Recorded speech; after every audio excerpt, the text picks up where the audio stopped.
Welcome back to another episode of College Ball with J Dog. I got y'all a little show lined up here. Like to take a moment to thank all you ladies and gentlemen that watch these videos. I appreciate all the views, gaining a few subscribers, getting some more views. I'd like to just take a moment to appreciate y'all for that. When you're watching the videos, if you could do me one favor while you're doing them, hit that like button. Throw a comment on there.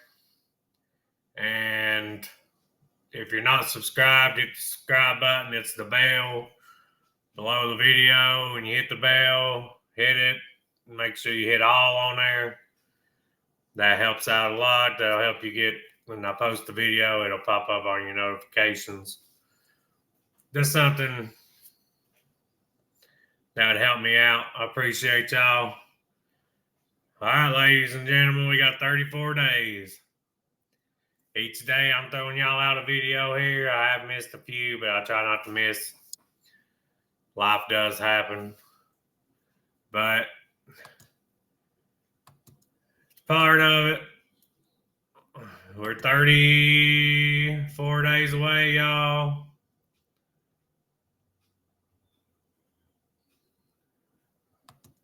Sorry, I messed up on something just seen. I'm going to fix it real quick, y'all.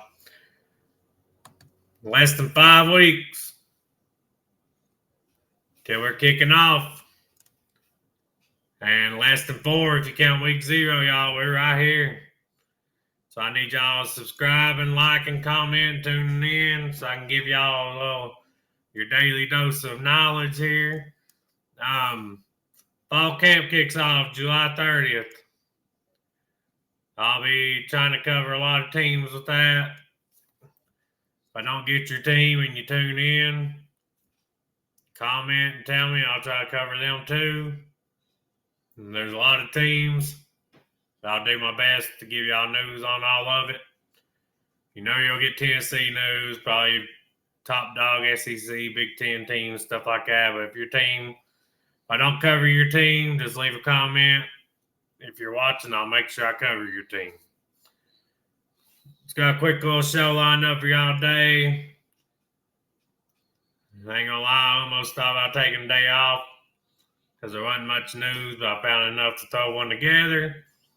And I want to give my everyday watcher something to watch. So, first thing, I ain't going to pull nothing up for this. Josh Pate, if you don't know Josh Pate, he's the best college football YouTuber on YouTube. I mean, he's better than anything you'll watch on ESPN, Fox Sports, any of that. By far the best. I do think he works for CBS. He does some CBS sports stuff. But he's got his YouTube show. He's the man, as he calls himself, future college commissioner. I think he'd make a damn good one. He's been saying it for years. Mac Brown just said it the other day.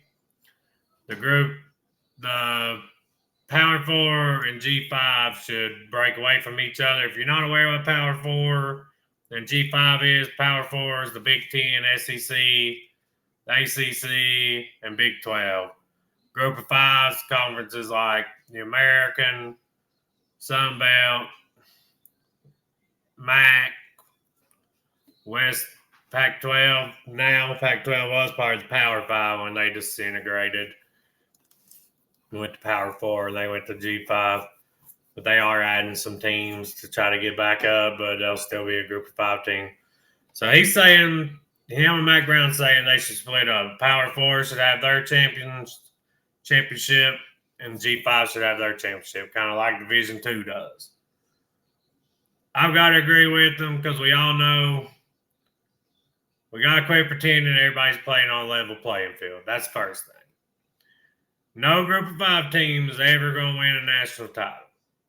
I mean, it's just not going to happen. They don't have the money, don't have the resources, can't get the players. So I don't know why they wouldn't want to have their own playoff on little system. Yeah, they can still play Power 4 teams and make some money off of it, help their programs out. But in reality, they'd be better off having their own conference because then one of them could win a title every year. Right now, they're never going to win one. Yeah, they might upset some team in a bowl game or something, or maybe a playoff game. But are they really going to run off 4 in a row in a 12, 16 team playoff and win a title? No. So I don't know why they're so against it. I personally think it'd be good for them. Obviously, they wouldn't take away a spot from a Power 4 team like Bama or somebody like last year. They got left out. Boise State got in. We all knew Boise State wasn't going to win a title. Which Bama probably wouldn't either, but we knew Boise State didn't have the athletes to compete at the top level. They had Ashton Jeanty and a pretty good team, but Alabama would have smoked Boise State. I mean, that's my humble opinion. So y'all get in the comments. Tell me what you think about that. I personally think it'd be good for the group of 5. They could win some titles.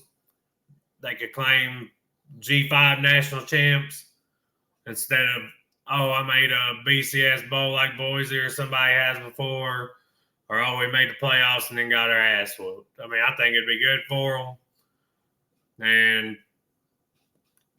I don't know why they're so against it. Like I said, they can still play their conference schedule, add some Power 4 teams. Hell, Memphis beat Florida State last year. It happens every year. Georgia State beat Vandy last year. They beat us a few years ago. But they're never going to get a title. So why would you not want to do your own thing? And plus, it'd be more money for you. More games, more money. So it let y'all make more money, play more games, and have a champion every year. So y'all tell me in the comments what you think on that. Next up, Deion Sanders having health issues. Nobody knows what the extent of them are yet. I'm sure somebody that's tuned in or plugged in with Colorado knows. I'm just going to pull up what we got here.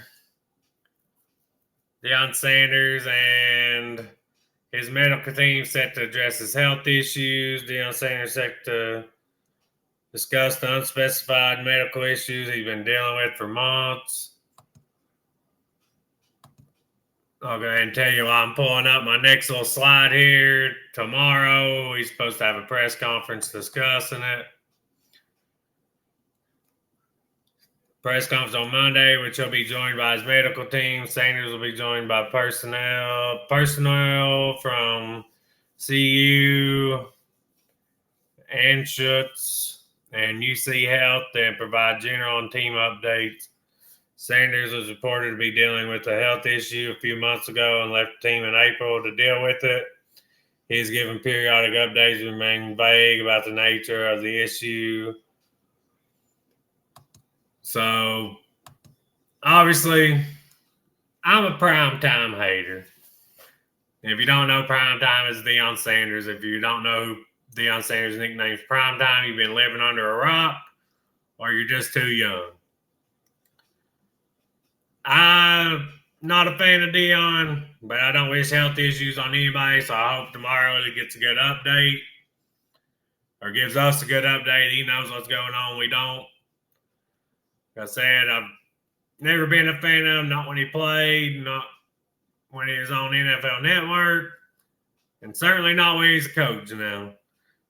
It don't help he keeps trying to steal Boo Carter from Tennessee. That don't help, but I've just never been a fan of him. Not a fan of his son. Not a fan of the whole daddy ball thing. But like I said, I do hope we get some good news on Deion tomorrow. Because like I said, no matter how bad I don't like somebody, I try not to throw the word hate around. I do use it with Lane Kiffin every now and then, but I don't wish health issues on nobody. And that's just me personally. I'm praying for him. I'm a big believer in God, all that, so I will pray for him. Even if I don't like him, I pray for everybody. Don't want nothing bad to happen to nobody. Up next, apparently, this dude sending the playbook. The ex-Memphis player sent the playbook to UTSA this year. It's being mischaracterized. Okay. Make that make sense. He sends his team's playbook to another team's player, That team wins, and it's mischaracterized, y'all. Purdue believes the alleged leaking of playbook by former Memphis defensive back Taj Rael to UTSA quarterback Owen McCown has been mischaracterized. He left him in the middle of the season and just transferred to Purdue. Or Barry Odom was in his first season. Barry Odom, you don't know him. Barry Odom was Missouri's coach before Eli Dorkwitz took over. Drankwitz is his real name, but he's a dork, so I call him Dorkwitz. Our coaching staff sees this as this scenario is being mischaracterized and does not have any concerns moving forward. How in the world would you not have any concerns moving forward with the player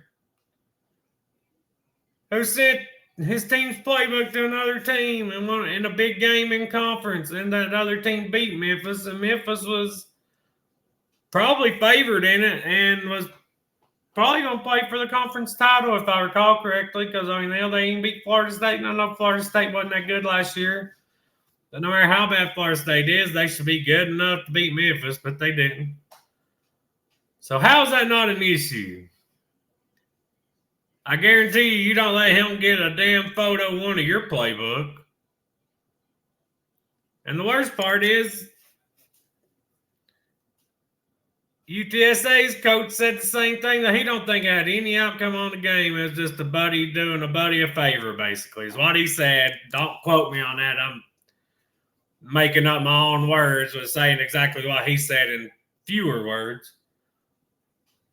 You really don't think that's an issue? And you don't think it helped your team at all that your quarterback knew all the stuff about the defense, and he knew to pick on a safety that had a hamstring injury that Memphis's coach was trying to keep under wraps, so you didn't know to pick on him all Saturday when you was throwing football?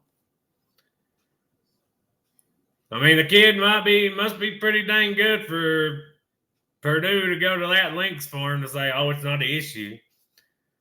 Would you say it wasn't an issue if he sent your playbook to Northwestern or Ohio State or whoever? Not that they would need it because you didn't win a game last year.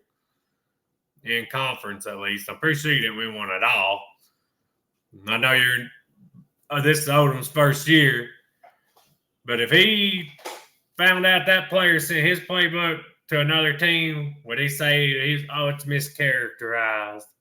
It's not that big of a deal. We all know the answer. The player would be kicked off the team, first thing. And second thing, it'd be turned into a big deal by him. Because nobody wants their playbook or their information being sent to the other team. I mean, but it's mischaracterized. Maybe I'm just crazy, y'all. If I found out a Tennessee player sent Georgia or Alabama or Florida or hell, even Vandy or Mississippi State their playbook, and we lost that game, I'd be pissed. I'd be blaming it on that. And I'm sure Memphis fans are. I've not really followed any Memphis stuff, but I'm sure their coach ain't saying it was mischaracterized. I'm sure he's not saying it didn't have no outcome on the game. Because it'd be stupid to say that. If you don't agree with that, let me know in the comments section. How would you feel if a player on your team sent the opponent your playbook and you blew a lead and lost to them? Would you be okay with the other team's coach coming out and saying, oh, it didn't have any effect on this game? None at all. I wouldn't be. I'd be madder than a daggone hornet. That's what I'd be. One more thing I want to go over before we close this one out. Sorry these videos ain't as long as they was. I'm sure y'all probably enjoy that because I know these days people's attention span ain't quite there to hang in for 45, 50, 60 minutes. Unless you're just a really avid football fan like myself.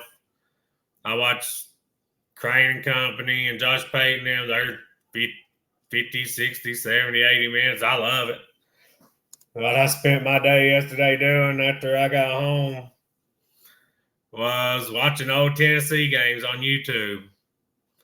They got 4 games on there, y'all. Larry Smith, I want to say, was one of them, and Bob Freak has some of the newer games, but Larry Smith has ones all the way back to like 1998, I think. So I watched some old games against Georgia and Florida, ones I knew we won, because I didn't want to get myself in a bad mood, and that's how fanatical I am. If I watched the one that we lost in, I would get in a bad mood over it. But Savion Hyder, 5-star running back, number 1 running back in the country, is announcing August 18th between us and Michigan. It's starting to look good for us. I think I covered that in another video, but I couldn't completely remember.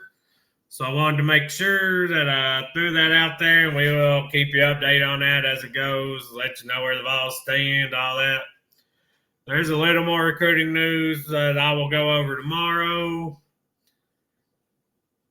And I just try to come and bring y'all facts. I don't try to give you sunshine pumper stuff or say something crazy just to get views. I'm not that type. That's why I don't watch ESPN anymore, except for football and basketball games and college game day. That's it. You got Stephen A on there, people like him and Skip and all them just say the wildest thing to get you to tune in. Skip beat the table.